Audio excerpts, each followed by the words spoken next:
मणिपुर में भूकंप के तेज झटके महसूस किए गए। रिएक्टर स्केल पर 3.4 भूकंप की तीव्रता रही है और धरती के 12 किलोमीटर अंदर भूकंप का केंद्र था। ये बड़ी खबर है जो इस बीच निकलकर सामने आ रही है। धरती के 12 किलोमीटर अंदर भूकंप का केंद्र था। रिएक्टर स्केल पर 3.4 भूकंप की तीव्रता रही है। मणिपुर में भूकंप का तेज झटका महसूस किया गया। ये बड़ी खबर निकलकर सामने आ रही है जहां मणिपुर में भूकंप का झटका महसूस किया गया है। धरती से 12 किलोमीटर की गहराई में भूकंप का केंद्र था और 3.4 तीव्रता का ये भूकंप आया। बड़ी खबर निकलकर सामने आ रही है मणिपुर से जहां भूकंप का तेज झटका महसूस किया गया है। धरती के 12 किलोमीटर अंदर भूकंप का केंद्र था। ये बड़ी खबर है जो निकलकर सामने आ रही है और लगातार आ रहे भूकंप के झटकों से लोग भी हैरान परेशान हैं। जिस तरीके से कई सारी रिपोर्ट्स भूकंप को लेकर सामने आ रही हैं और इस बीच जिस तरीके से लगातार भूकंप के झटके महसूस किए जा रहे हैं, लोग भी लगातार बार बार आ रहे भूकंप से हैरान परेशान हैं। हमारे सहयोगी आदित्य वधावन जुड़ गए हैं, उनका रुख करेंगे अपडेट्स के लिए। आदित्य, जिस तरीके से भूकंप का तेज झटका मणिपुर में महसूस किया गया, क्या इंफॉर्मेशन मिल पा रही है आपको इस भूकंप के झटके को लेकर? क्या कोई आंशिक नुकसान की खबर निकलकर सामने आई है? जी अभिषेक, बिल्कुल आपने ठीक कहा। ये बहुत ज्यादा ही तेज भूकंप जो मणिपुर में आया है, क्योंकि हम देख रहे हैं इस रीजन में बहुत टाइम से इस तरह के पावरफुल और लो अर्थक्वेक्स, लो रिक्टर स्केल पे अर्थक्वेक्स आ रहे हैं।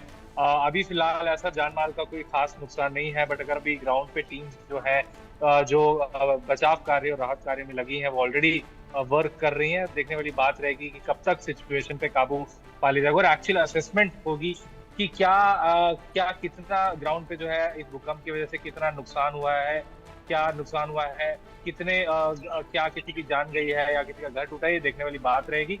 और सीस्मोलॉजिस्ट भी आजकल दिन रात इसी में लगे हैं। एक पैटर्न समझने की कोशिश करी जा रही है कि किस तरीके से जो है इस भूकंप का क्या पैटर्न है, क्या टेक्टोनिक प्लेट्स की मूवमेंट इस रीजन में बहुत ज्यादा हो रही है, जिससे बारंबार हम इस साल देख रहे हैं, बारंबार एक के बाद एक भूकंप इस इलाके पूरे साउथ एशिया हो इस इलाके में। तो अब देखने वाली बात रहेगी अभिषेक यहाँ से कि क्या कंसर्न अथॉरिटीज, मणिपुर की जो डिजास्टर अथॉरिटीज है, स्टेट डिजास्टर अथॉरिटी है, वो पूरा भी बचाव कार्य में लगी हुई है। अब देखने की बात होगी कि क्या साल में चीजें निकल के आती है अभिषेक। आदित्य, दूसरी ओर जिस तरीके से मणिपुर को लेकर बात की जाए तो भूवैज्ञानिकों का कहना है कि मणिपुर फॉल्ट लाइन पर स्थित है। तो ऐसे में मणिपुर के लिए कितनी समस्याएं और ज्यादा बढ़ जाती हैं भूकंप को लेकर बात की जाए तो? जी बिल्कुल, अगर आपने जैसे बताया फॉल्ट लाइन पे स्थित है, तो कहीं ना कहीं मणिपुर को एक तरह से खतरा है। और क्योंकि खतरा ये भी है क्योंकि पूरा माउंटेनियस रीजन है, हिली एरियाज है। तो हिली एरियाज में होने के बाद की वजह से अगर भूकंप का कोई भी यहाँ आता है तो और भी ज्यादा खतरा होता है। जैसे अगर हम प्लेन्स की बात करें, दिल्ली एक प्लेन्स में है और मणिपुर जो है हिली एरियाज है, तो कहीं ना कहीं एक गंभीर स्थिति ये मणिपुर के लिए अभिषेक। बिल्कुल आदित्य, जाहिर तौर पर एक गंभीर स्थिति मणिपुर के लिए है। लेकिन दूसरी ओर आदित्य, जिस तरीके से अगर बात भूकंप के झटकों को लेकर करें, लगातार भूकंप की जो घटनाएं हैं वो काफी ज्यादा बढ़ने लगी हैं। इन बढ़ती भूकंप की घटनाओं को लेकर भूवैज्ञानिकों का क्या कुछ कहना है आदित्य? जी अभिषेक, बिल्कुल एक बढ़ती जो अभी एक पैटर्न, जैसे कि हमने अभी बताया दर्शकों को अपने, ये एक पैटर्न को एक स्टडी किया जा रहा है कि क्या पैटर्न है, बार बार किस तरह के जो भूकंप है क्यों आ रहे हैं, क्या टेक्टोनिक या टेक्निकल कुछ क्या नीचे टेक्टोनिक प्लेट्स में फॉल्ट है या मूवमेंट बहुत ज्यादा हो रही है। तो अभी रिसर्च उनकी जारी है सीस्मोलॉजिस्ट की।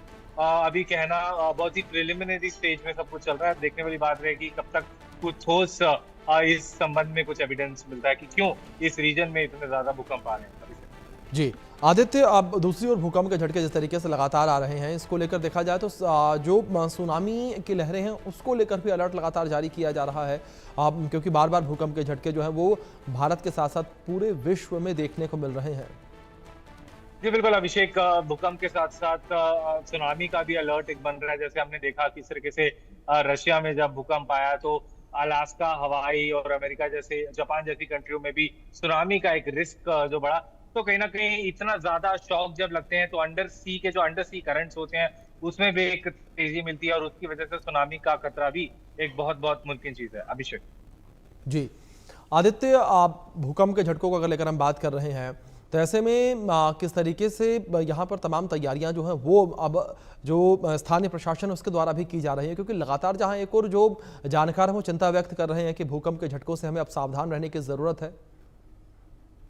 जी बिल्कुल। अब जो भी सार्क अलर्ट मोड में है, क्योंकि भूकंप बहुत ज्यादा इस रीजन में आ रहे हैं, तो कहीं ना कहीं एक एडवाइजरीज और एक रूल्स भी उस तरह के फॉलो करे जा रहे हैं और लोगों को डूज एंड डोंट एसओपी जो होते हैं उसके जी बारे में अवगत कराया जा रहा है ताकि ज्यादा जान माल को हानि ना हो। अभिषेक।